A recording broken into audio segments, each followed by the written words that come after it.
네, 안녕하세요. 차탄승입니다. 자, 지금 시간은요, 오후 6시 20분인데, 여러분들이 보고 있는 시간은 새벽 5시 정도 됐을 겁니다. 자, 근데 제가 왜 전날에 영상을 좀 찍어드렸냐면, 여러분들한테 그냥 오늘, 두산 얼비티의 흐름에 대해서 지금 말씀을 드렸고, 많은 분들이 좀 공감을 해주고 있죠.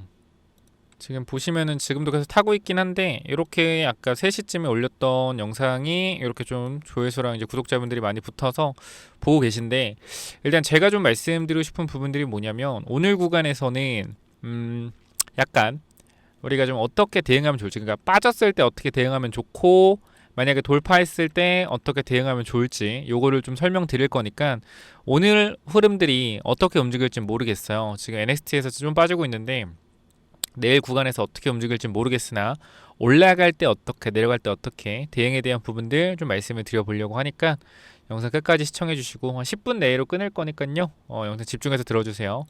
자, 먼저 우리가 KRX로 보겠습니다. KRX로 봤을 때 단기적으로 밑꼬리가 달려서 올라왔잖아요, 그죠? 이 밑꼬리가 달렸다는 뜻이 뭘까요, 여러분들? 오늘 좀 공부를 해봅시다. 밑꼬리가 달렸다, 저가 매수세가 들어왔다라는 거예요. 저가 매수. 그쵸? 저가 매수가 들어왔다라는 겁니다. 자, 근데 우리가 조금 이상한 게 지금 이 자리 자체가 가격이 8만 원대 중반이 저가 매수 구간은 아니거든요. 초반대가, 그죠? 이 박스권에서 이제 돌파가 나왔는데 이게 어떻게 저가 매수입니까? 그죠? 근데 이 흐름들이 뭐냐면 결과적으로 시작할 때 시가가 여기였을 거 아니에요. 그러다가 주가가 쭉 밀렸습니다. 쭉 밀리고 여기까지 내려왔는데 여기서 뭐가 된 거예요? 매수세가 들어오면서 주가를 끌어올린 거죠. 자, 그러면 우리가 이렇게만 봤을 때는 우리 이 시장, KRX 시장 정규장이죠. 9시부터 3시 30분까지 열리는 이 시장에서는 뭐요?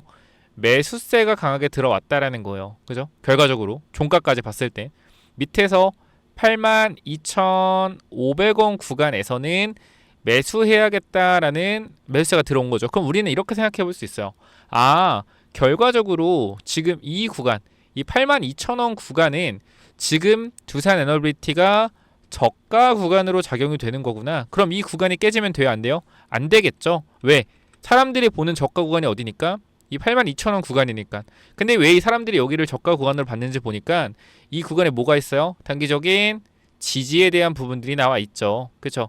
그렇기 때문에 우리가 지금 주가가 예를 들어 오늘 기준으로 1월 7일이죠, 오늘. 그럼 1월 7일 기준으로 봤을 때 82,000원까지 내려와도 이상이 있다 없다? 이상이 없다. 선생님, 근데 82,000원까지 내려오겠다라고 지금 말씀하시는 거예요? 여기 내려온다라는 거예요? 그게 아니라 내려올 가능성이 있다라는 거죠. 항상 주식이라는 건 어떻게 될지 모르니까. 만약에 내려오게 된다 하면 82,000원 만약에 안 깨진다라고 하면요, 여러분들 크게 걱정하지 마시고 그냥 가만히 계시면 될 것 같아요. 크게 걱정 안 하셔도 될 것 같다. 물론 제가 텔레그램 방에 다 브리핑을 드리겠지만 뭐 큰 이상 없으니까 괜찮다. 내려오더라도 여기에 제 조정에 대한 흐름 말씀드리는 거예요.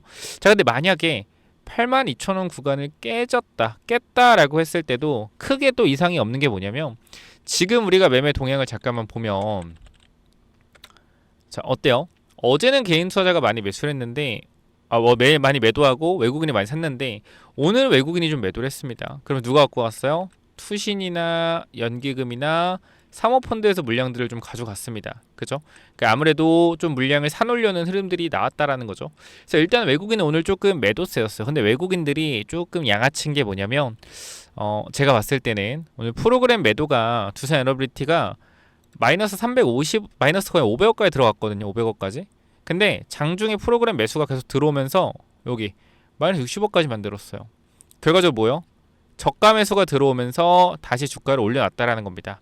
자, 그렇기 때문에 오늘 구간에서의 흐름들을 보면 저는 그렇게 생각을 하는 거예요.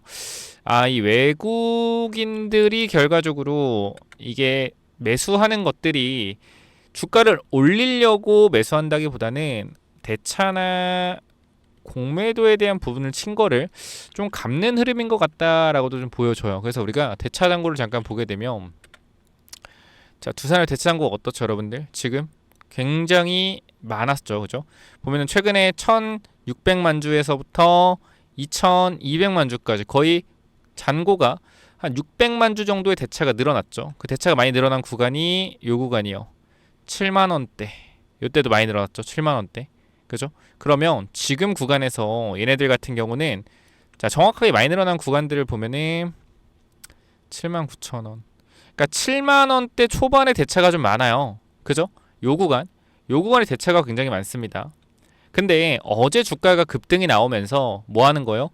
이 대차에 대한 부분들을 커버하는 부분들이 들어왔다. 그러니까 내가 예를 들어서 평균 단가가 75,000원이에요. 75,000원을 빌렸어, 한 주를.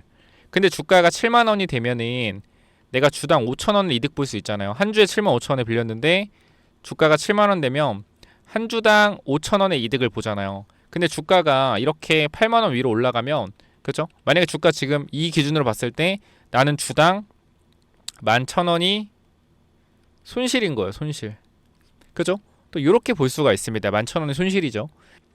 그러니까 우리가 그냥 대차 잔고로만 봤을 땐 어제 결과적으로 외국인들의 물량들이 거의 한 400만 주가 들어왔잖아요. 400만 주. 정말 400만 주 맞나요? 어제 350만 주가 들어왔죠.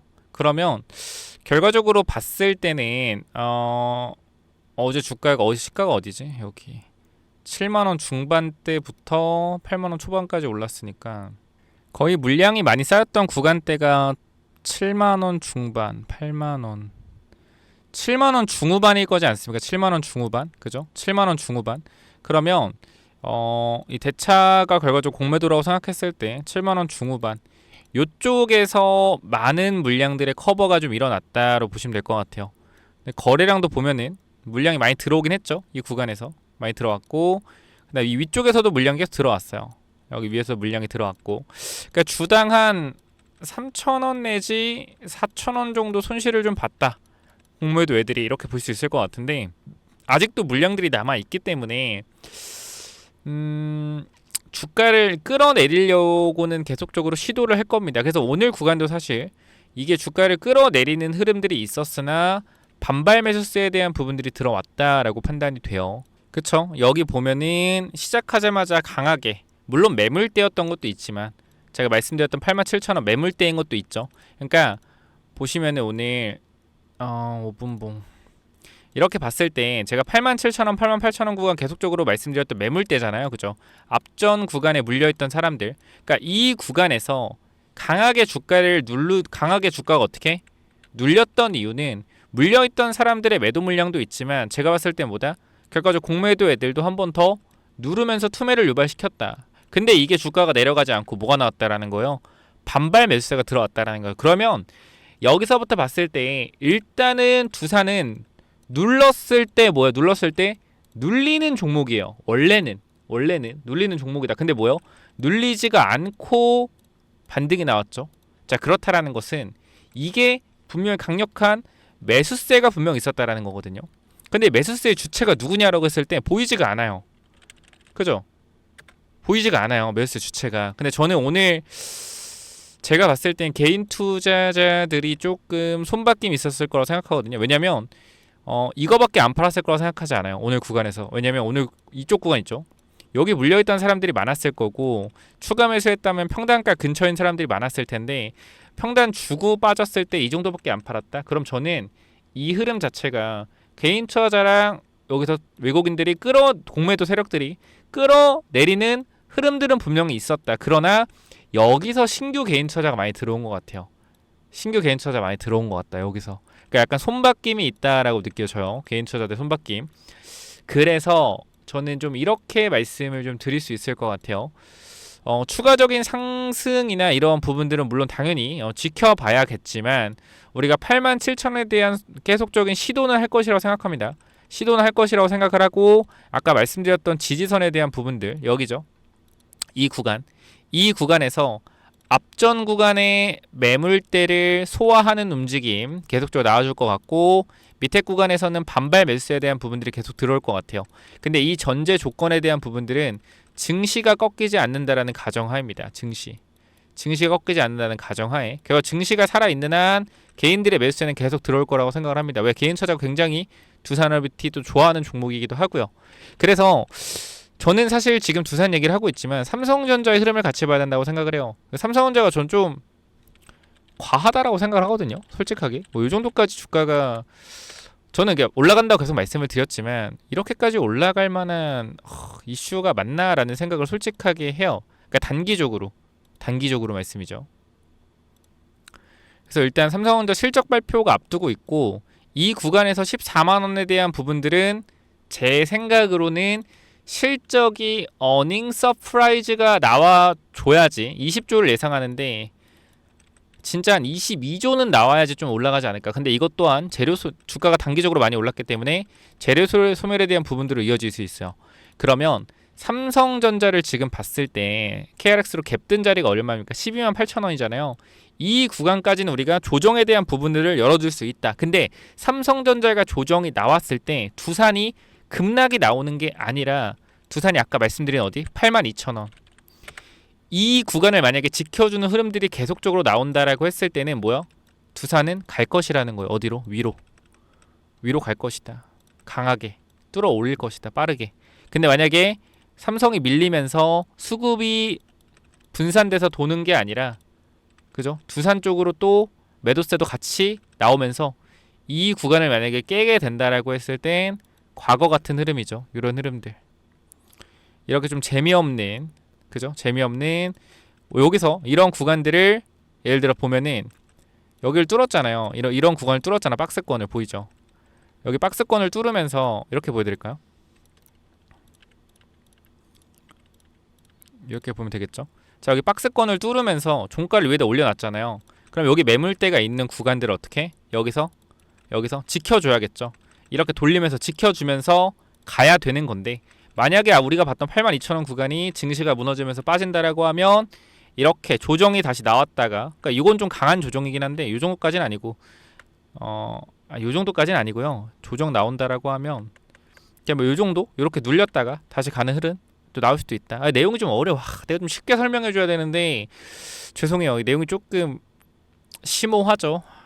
이게 차트로 설명하려다 하다 보니까 좀 내용이 어려울 수도 있긴 한데 그냥 그렇게 보시면 돼요. 삼성전자가 빠지면서 증시를 만약에 끌어내리는 구간으로 갔을 때 두산 에너빌리티가 많이 밀리지 않고 버텨주는 흐름으로 간다라고 하면 삼성전자가 단기적으로 반등할 때 오히려 얘가 더 세게 올라가면서 매물대를 강하게 밀어 올릴 수도 있다라는 관점인데 일단 이 부분은 돼봐야 아는 거라서 예상일 뿐이라서 사실 의미가 없고 이거는 흐름들을 오늘 또 보면서 말씀을 좀 드리도록 할게요.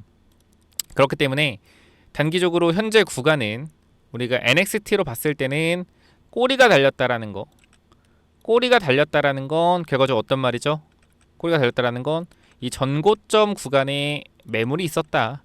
요 매물을 막고 조금 밀렸다 정도까지 보시면 될 것 같아요. 그래서 우리가 지금 이 구간은 위쪽 구간으로는 매도세, 밑쪽 구간에서는 매수세가 들어오면서 매도와 매수가 굉장히 치열하게 싸우는 구간이다. 그래서 이 흐름들이 가장 좋은 흐름으로 가려면 바로 밀어 올려주는 거지만 매물에 대한 부분들이 있고 공매도들이 계속 찍어 누르려는 흐름들이 있기 때문에 쉽지는 않을 것 같아요. 그래서 계속 말씀드리지만 이렇게 박스권으로 가는 게 가장 좋다. 물론 올라가는 게 가장 좋지만 이 흐름들 나와줘도 베스트다 베스트. 이렇게 좀 말씀을 드릴 수 있을 것 같아요. 그래서 8만원 초반 구간 잘 지키는지 장중에 지켜보시면 될 것 같습니다. 이게 쉬운 말을 좀 더 빙빙 돌려 얘기한 것 같아서 좀 죄송스럽긴 한데 이런 부분들 일단은 말씀드리고요. 제가 말씀드렸지만 텔레그램 방에서 두산 에너빌리티 계속적으로 브리핑을 드리고 있습니다. 그렇기 때문에 이렇게 영상에서 설명드린 내용이 결과적으로 장 끝나거나 장 전에 이렇게 설명을 듣고 계신데 제가 장 중에도 여러분들한테 계속적으로 두산 에너빌리티 브리핑을 드려요. 그렇기 때문에 보시면 알겠지만 하루 종일 글을 써드리거든요. 그래서 지금 구간에서 여러분들이 혹시나 이 두산 에너빌리티 관련돼 가지고 내가 좀 실시간 변동성에 대해서 좀 걱정된다 했을 때 대응에 대한 전략을 좀 받고 싶다 하시면은 제가 도움 드릴 수 있는 부분은 실시간으로 변동성 나왔을 때 괜찮은지 아니면 조금 중요한 자리 이탈했을 때 위험한지 아니면 단기적으로 매도 타점인지 이런 부분들 설명 드릴 거니까 혹시나 도움이 필요하시다라고 하면은 텔레그램만 입장하시면 될 것 같고요. 일단은 다시 한번 말씀드리지만 제가 조회수 보시면 알겠지만 이렇게 나오면 정말 연락이 엄청나게 많이 와요. 그렇기 때문에 이 부분들에 대해서 제가 한 분 한 분 전부 다 연락 못 드릴 수도 있다라는 거 분명히 말씀을 드리면서 누락되는 경우가 분명 있을 겁니다. 그렇기 때문에 여러분들이 두산이라고 일단 남기놓으시면 제가 순차적으로 전달을 드릴 거니까 텔레그램바 입장이나 두산의 매도 타이밍 요거 잡고 싶으신 분들은 두산이라고 남겨놓으시면 제가 최대한 빠르게 전달 드리도록 하겠습니다. 여기까지 하고 마무리할게요. 감사합니다.